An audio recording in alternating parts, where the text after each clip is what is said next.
thank you all for coming. I had to have this here for my safety blanket, so it's much easier to talk when I'm in front or behind the lathe. Thank you all for coming. I very much appreciate all of you coming, and all the Archway people that helped put all this together, which is all of you Archway people. Specifically, Harold and Andrea for setting everything up like this, and John for hanging all the paintings that are hanging around. So if you see them here, you might want to thank them for doing that too. So I think they did a really great job. They always make everything look very good. So thank you for that. I have to thank my wife too for letting me do this for so many years. And there she is.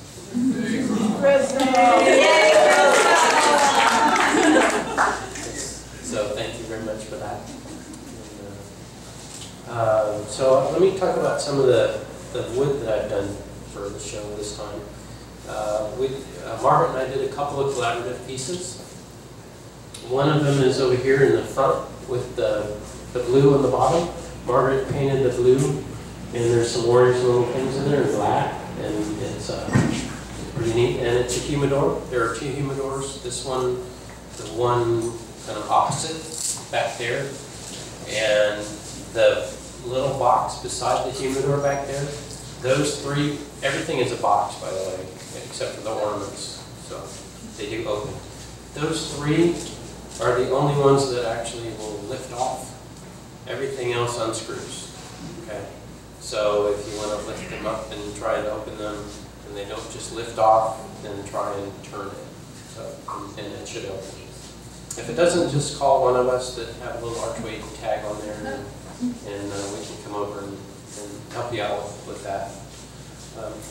That won't be a problem. Some of them are well, the humidors are segmented, and that's a kind of a different segmenting than I'm used to doing. They start out with rings, and on these there are 16 pieces in each ring, and I counted them once, and I think there's about 10 rings in that one and 12 rings in the other one. And so it's kind of a process, and these are made out of Spanish cedar, which is it's a very nice wood for humidors, and it smells good too. So if you open the box and smell it, it smells pretty nice. That's different than what I usually do. Usually, most of my segment of work up until this time has been putting lots of different kinds of woods and colors of woods together. So this is kind of an in-grain look at it. So you can, and these are going to be here, so you can come up and look at them and talk about them and play with them. But there's veneers. There's some white veneers and different white woods. So there's all kinds of different various woods in here, and it just takes a long time to put all this stuff together. So. But it's a lot of fun, and what happens after it gets turned is I think it's quite interesting. So, and this particular one, a slice off of this chunk was, or is, the lid to this box. Not the thing, just the lid. So if you want to see the more before and after photos of that, or pictures, whatever in your mind, you can see what it looks like after it's finished and cut off, and the before is down here. So that's that one. There's also a lot of stabilized work around. You'll see stabilized things going around a lot, and that's a process where I take a piece of wood that's kind of punky or very soft and light, and I put it in a vacuum with the resin. And I can put dyes or not dyes in the resin, and then I pull a vacuum on it, and it pulls out all the air in the pores of the wood. And then when you release the vacuum, all the resin, which is the liquid stuff, will go back and flow back into the wood. And if you put dye in it, this was a red dye, and you take it out, it kind of looks like that after it's dried and cured. And then when you cut it open and start doing things to it, it's more of this color. So there's two boxes over here that are the red. Some of the ornaments have, you can put that back, it's fine. I've pointing over there because I can see the red stabilized wood on the bottom of that one. And some of the ornaments have some green finials on them. Those are also stabilized. There's an apple box. Well, it's called sliced fruit. It's an I-M sliced fruit. If you see anything that says I-M on it, that particular one and this one, that means Irven Miller. She's Miller, I'm Irven, so that means we did it together. It's a collaborative effort. And Margaret is the one that painted the orange and the yellow and the green stripe on the little apple box, the sliced fruit box over there. And so that's why it's I-M. But the finial on that one is a green pecan, and the green stabilized material kind of looks like that when it comes out. So these are all up here, and you can come and pick them up and play with them. You can try and turn something if you want to, but I don't have any tools or points or drive centers on them. So that would make it a little harder. The ornaments, some of them have holes in them. You can kind of see through them. Well, this is one that isn't quite an ornament yet. It's two, actually, that is not quite an ornament yet. So I do that to it. This would be the first step. There's 4 pieces of wood around, and then I'll turn a little cove in it, and then either cut that off or somehow pry these apart and get all 4 pieces out again, and glue them back together so that they look like this. And then after they turn, then they look like the ones that are over there after they turn their finish.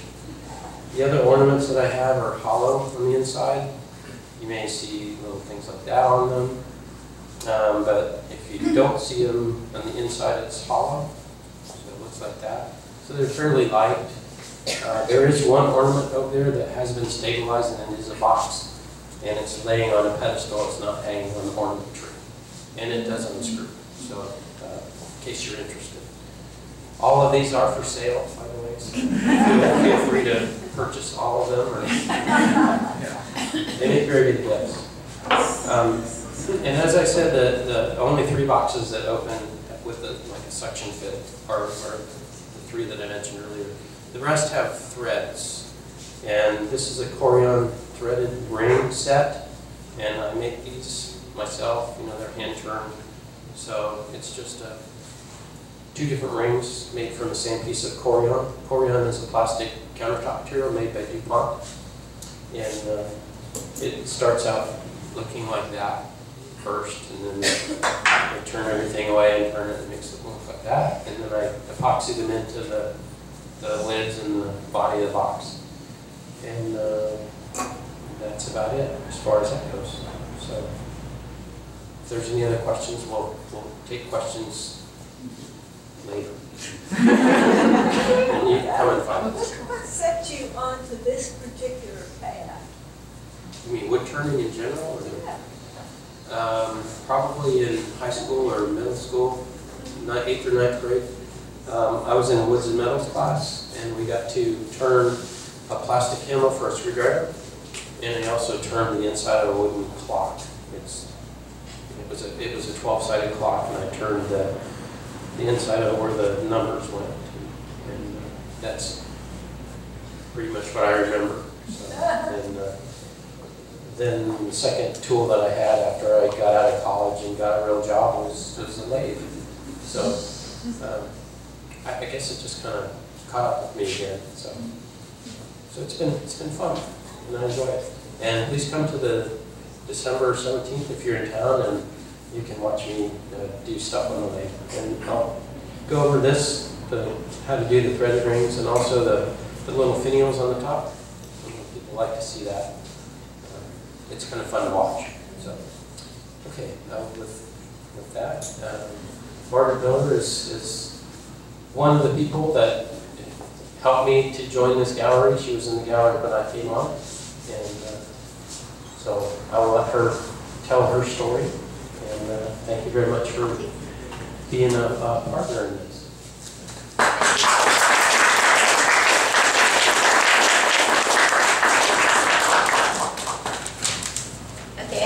I'm sorry. But first of all, I'd like to thank everybody for coming out tonight. This is a very special event to me. It's more than just an art opening. I became involved with Archway Gallery around 2009. I wanted very much to be a part of the gallery, and it took me many attempts before I became a member. After joining the gallery, I felt my work took a step forward. Staying fully engaged at the gallery was a wonderful experience, and in 2012 I had a solo show, which provided me the opportunity to stretch more than I ever thought was possible. Shortly after the show, I received a promotion at work, and my responsibilities increased immensely. I stepped away from the gallery but continued to paint. At all times, I felt much love and support from all the gallery artists, friends, and especially my husband. He was my greatest supporter. Larry came to almost every event with me. He loved my work and this gallery and encouraged me every step of the way. In January of 2013, Larry was diagnosed with brain cancer. It was a very hard year for us. Larry died at the end of the same year. I was physically exhausted and emotionally devastated by the loss of my partner in life and my bright, vibrant husband, Larry Miller. He was my biggest fan. He was who I really painted for. By the way, if you're wondering how to be a good wife, husband, or partner, start by supporting your loved one's dreams. I learned that from Larry. After Larry died, many of my friends asked me if I started painting again. A little, I'd say, to be polite. But I really didn't feel like painting, and I felt like they were just kind of assuming if she's painting again, then everything's okay. But I didn't want to paint, and I felt like I was just digging my heels in. I just wasn't going to do it. I didn't want to paint just to please others. But fortunately for me, my friends never gave up. And then, like the National Guard shows up at a disaster, or the Cajun Navy showed up during Harvey, the universe sent its own type of assistance.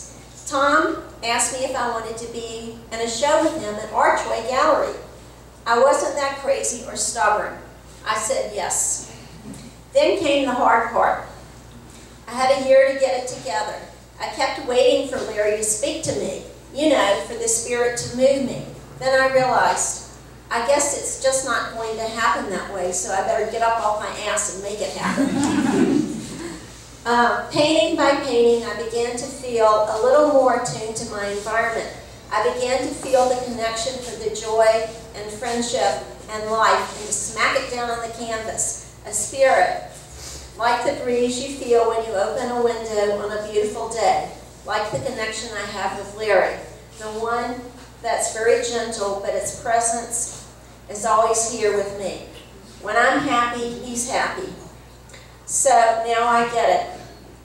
That spirit that moves me, it starts with effort and it arrives with every kindness, every stroke, every conversation, every attempt to connect. I'm sure Larry is here tonight. I feel his energetic spirit. I'd also like to give a big thanks to Archway Gallery and the artists here. Your space and work and kindness continues to encourage and support the spirit. Thank you very much.